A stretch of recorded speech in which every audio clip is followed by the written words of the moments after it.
Like ಮಾಡಿ, share ಮಾಡಿ, subscribe ಮಾಡ್ಕೊಳ್ಳಿ. ಹಾಯ್ ಫ್ರೆಂಡ್ಸ್, ಎಲ್ಲರೂ ಹೇಗಿದ್ದೀರಾ? ಎಲ್ಲರೂ ಚೆನ್ನಾಗಿದ್ದೀರಾ? ನಾನಿವತ್ತು ಪಿಜ್ಜಾ ಮಾಡ್ಬೇಕು ಅಂದ್ಕೊಂಡಿದ್ದೀನಿ. ನೋಡಿ, ನ್ಯಾಚುರಲ್ಲಾಗಿ ನಾನು ಯಾವುದು ಮೈದಾ ಓವನ್ ಏನೂ ಇಲ್ದಿರ ನಾನು ನ್ಯಾಚುರಲಾಗಿ ಮಾಡ್ತಾಯಿದ್ದೀನಿ. ನೋಡಿ, ಚಪಾತಿ ಈ ರೀತಿಯಾಗಿ ಮಾಡ್ಕೊಂಡಿದ್ದೀನಿ. ಚಪಾತಿ ಗೋಧಿ ಹಿಟ್ಟಲ್ಲಿ ಕಲಸಿಟ್ಬಿಟ್ಟು ಒಂದು ಹಾಫ್ ಆನ್ ಅವರು ಚಪಾತಿ ಹಿಟ್ಟನ್ನ ಕಲಿಸ್ಬಿಟ್ಟು ಬೇಯಿಸ್ಕೊಂಡಿದ್ದೀನಿ. ನೋಡಿ, ಎಣ್ಣೆ ಹಾಕ್ಕೊಂಡು ಲೈಟಾಗೆ. ಈಗ ಏನೇನು ಬೇಕು ಅಂದರೆ ಒಂದು ಟೊಮೊಟೊ, ಕ್ಯಾಪ್ಸಿಕಮ್ಮು ಒಂದು, ಮತ್ತು ಈರುಳ್ಳಿ ಮತ್ತು ಕೊತ್ತಂಬರಿ ಸೊಪ್ಪು. ಇದು ಸ್ವಲ್ಪ ಈ ಥರ ಲೈಟಾಗಿ ಉದ್ದುದ್ದ ಹೆಚ್ಕೊಂಡಿದ್ದೀನಿ. ಮತ್ತು ಇದು ನೋಡಿ ಚೀಸ್, ನೋಡಿ ಈ ರೀತಿಯಾಗಿ ಪೀಸ್ ಮಾಡ್ಕೊಂಡಿದ್ದೀನಿ. ಇದು ಉದ್ದ ಇರುತ್ತೆ, ಹಿಂಗೆ ಈ ಥರ ಇರುತ್ತೆ ನೋಡಿ, ಈ ಥರ ಪ್ಯಾಕೆಟ್ ಇರುತ್ತೆ. ಇದನ್ನು ಓಪನ್ ಮಾಡಿಕೊಂಡು ಹಿಂಗೆ ಹಾಫಲ್ಲಿ ಕಟ್ ಮಾಡ್ಕೊಂಡು 4 ಪೀಸ್ ಮಾಡ್ಕೊಂಡಿದ್ದೀನಿ ಇದು. ಮತ್ತು ಪನ್ನೀರ್ನ ನೋಡಿ ಸ್ವಲ್ಪ ಉಪ್ಪು, ಸ್ವಲ್ಪ ಚಿಲ್ಲಿ ಪೌಡ್ರ್ ಹಾಕ್ಕೊಂಡು ಈ ರೀತಿಯಾಗಿ ಫ್ರೈ ಮಾಡಿಟ್ಕೊಂಡಿದ್ದೀನಿ. ಮತ್ತು ಚಿಲ್ಲಿ ಪೌಡರು ಮತ್ತು ಪೆಪ್ಪರು ಮತ್ತು ರುಚಿಗೆ ತಕ್ಕಷ್ಟು ಉಪ್ಪು. ಈಗ ಹೇಗೆ ಮಾಡೋದು ಅಂತ ನೋಡೋಣ. ಈಗ ನೋಡಿ, ಬಾಣಲಿ ಇಟ್ಕೊಂಡಿದ್ದೀನಿ. 4 ಸ್ಪೂನ್ ಎಣ್ಣೆ ಹಾಕ್ಕೊಂಡಿದ್ದೀನಿ. ನೋಡಿ, ಈರುಳ್ಳಿ ಹಾಕ್ಕೊತಾ ಇದ್ದೀನಿ. ಈಗ ಅದು ಫ್ರೈ ಆಗಲಿ. ಈಗ ನೋಡಿ, ಕ್ಯಾಪ್ಸಿಕಮ್ ಹಾಕ್ತಾಯಿದ್ದೀನಿ. ಈಗ ನೋಡಿ, ಸ್ವಲ್ಪ ಅದೆಲ್ಲ ಬೇಯೋದಕ್ಕೆ ಸ್ವಲ್ಪ ಅರಿಶಿನ ಹಾಕ್ತಾಯಿದ್ದೀನಿ.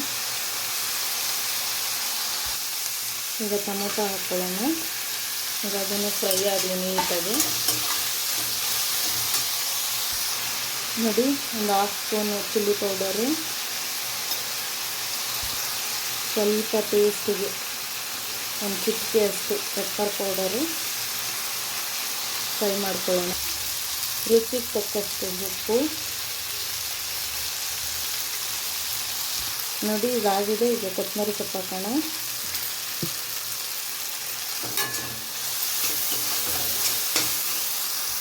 ಈಗ ನೋಡಿ, ಸ್ವಲ್ಪ ಇದನ್ನು ಬಟ್ಲಿಗೆ ಎತ್ಕೊಳ್ಳೋಣ. ಸ್ಟವ್ ಸಣ್ಣ ಮಾಡಿಟ್ಕೊಂಡಿರಿ. ಸ್ಟವ್ ತುಂಬ ಸಣ್ಣ ಇಟ್ಕೊಂಡಿರಬೇಕು. ಲೈಟಾಗಿ ಈ ಥರ ಸಣ್ಣದರಲ್ಲಿ ಬಿಟ್ಕೊಂಡಿರಿ ಇದನ್ನು. ಈಗ ಒಂದೊಂದೇ ಚಪಾತಿ ಹಾಕ್ತಾ ಹೋಗಿ.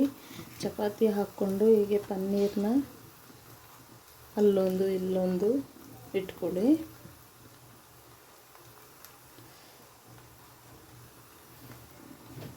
ಈಗ ಇಟ್ಕೊಂಡು ಈರುಳ್ಳಿನೂ ಅಲ್ಲೊಂದು ಇಲ್ಲೊಂದು ಹಾಕ್ಕೊಳ್ಳಿ. ಮತ್ತು ಇದು ನಾವು ಗ್ರೇವಿ ಮಾಡ್ಕೊಂಡಿದ್ವಲ್ಲ, ಸ್ವಲ್ಪ ಎಲ್ಲ ಕಡೆ ಸ್ಪ್ರೆಡ್ ಮಾಡ್ಕೊಳ್ಳಿ.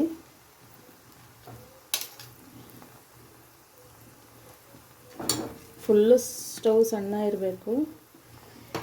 ಈಗ ಚೀಸ್ ಇದೆ ಅಲ್ವಾ, ಇದನ್ನು ಪೀಸ್ ಮಾಡ್ಕೊಂಡಿರ್ತೀವಲ್ಲ, ಅದನ್ನು ಒಂದೊಂದು ಕಡೆನೂ ಇಟ್ಟುಬಿಡಿ. 4 ಕಡೆ